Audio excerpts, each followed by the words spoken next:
So, it's pretty crazy how quickly the NBA regular season moves because we're already gearing up the All-Star talk, saying who should start in the game, who should appear in it, and who will potentially be snubbed. And, of course, we'll be discussing both conferences, but today we're going to talk about the Eastern Conference. Who should be starting in the All-Star game, who should be coming off the bench.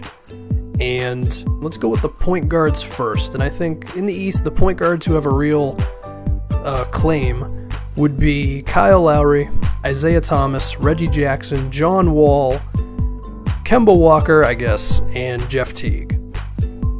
And, of course, the Toronto Raptors are the 2 seed right now, which is a very strong case for Kyle Lowry. But if we're looking at individual numbers, John Wall or Reggie Jackson might have the best individual seasons going on in the Eastern Conference at the point guard position at the moment. Of course, John Wall, I think he's still leading the league in assists at this time.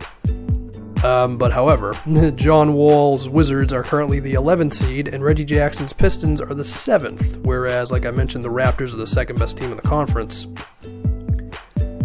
I slide towards Kyle Lowry, because the difference between Lowry's performance and Jackson and Wall and whoever, it's not too drastic, but the difference between Lowry and the rest of their team records, that's pretty high. I didn't mention Jeff Teague just because, I don't know, man. I'm 15-5, like, pretty good, but all-star, I don't think so.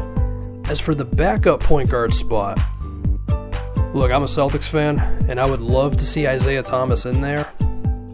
I don't think he's in there. I think Reggie Jackson, I mean, the Pistons have a little better of a record, and Reggie Jackson's percentages are higher than Isaiah's to the point where I'm like, yeah, I kind of go with him, even if Isaiah's averaging like a point more per game. And John Wall's still having an awesome season, even if the Wizards themselves aren't too good. He's averaging 20 points, 9 assists, but between Reggie Jackson and John Wall for backup point guard spot, I think I have to take John Wall. He's had too good of an individual season not to be in there. And plus, let's be real, like, if I'm selecting my point guard right now in the Eastern Conference, I might still take John Wall as my starting point over even Kyrie Irving, to be real. However, I do think that team success gets you knocked down a little bit, so. But John Wall still, he's got to get in there. Next, the shooting guard spot. I was actually surprised to see how close this was between DeRozan and Jimmy Butler. And I think I'll still go with Jimmy Butler for the starting spot. But if you go look at these two stats, it's almost identical across the board. Like production, rebounds, assists, percentages. The only real difference is Jimmy Butler is actually respectable from 3, whereas DeRozan is shooting 29%. But I'll go with Jimmy Butler, just because, 1, that 3-point shot, but 2, I don't know if defense gets put into the equation when it comes to the All-Star game, but me personally, I like it. So Jimmy Butler is, of course, one of the best defenders in the league, so I'll go with Jimmy Butler as the starting 2 guard, and then we'll have DeRozan as the backup. Don't forget about Dwayne Wade. He'll be in the conversation in a little bit. Small forward, LeBron. I mean, it's LeBron, okay? Paul George is actually having a much better season from 3, but LeBron is having a better season in terms of shooting from the field.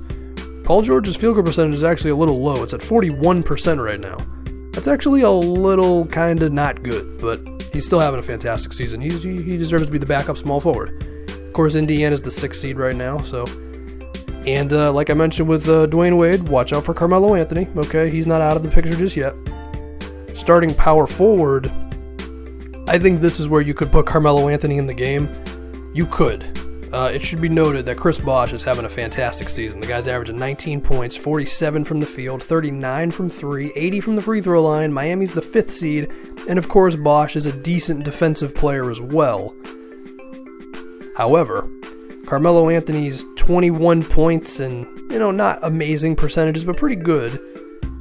I think you can have Melo in that power forward conversation, but I think because Miami is the 5th seed and the Knicks are not in the playoffs at the moment, I think you got to put Chris Bosh as the starting 4, but I would be okay with having Melo as the backup 4, because the other power forwards in the conversation, Paul Millsap and Kevin Love, I don't know, I think that's one of those weird times where it's like the individual is doing more than the other guys, even if the other guys have better records.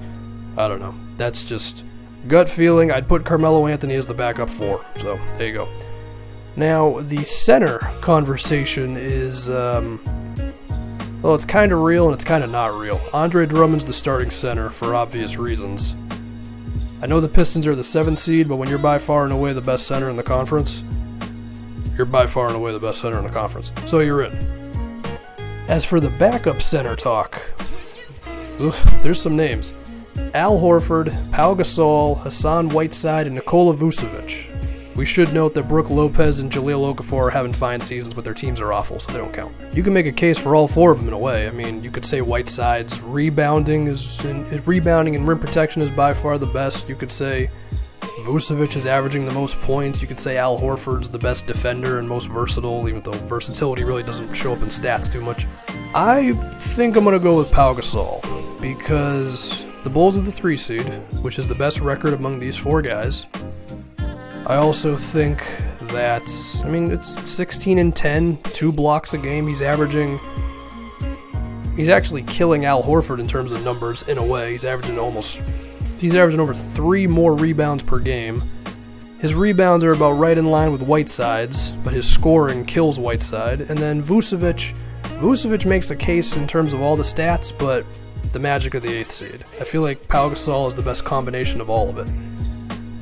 So, if we can recap, that would be Kyle Lowry, Reggie Jackson as the point guards, shooting guards Jimmy Butler, DeMar DeRozan, small forwards LeBron James, Paul George, power forwards Chris Bosh and Carmelo Anthony, and the centers Andre Drummond and Pau Gasol. But there's still 2 more spots, okay? There's 12 guys on the All-Star roster.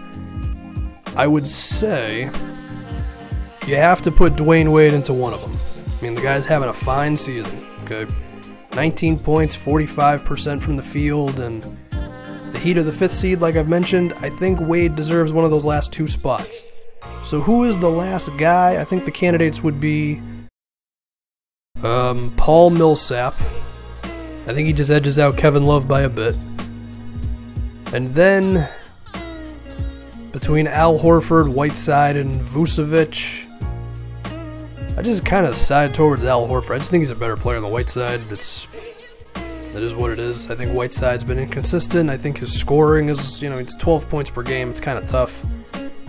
And while he's a fine rim protector, his overall defensive game is, he gets lost in position a lot. He's not much of a second effort kind of guy.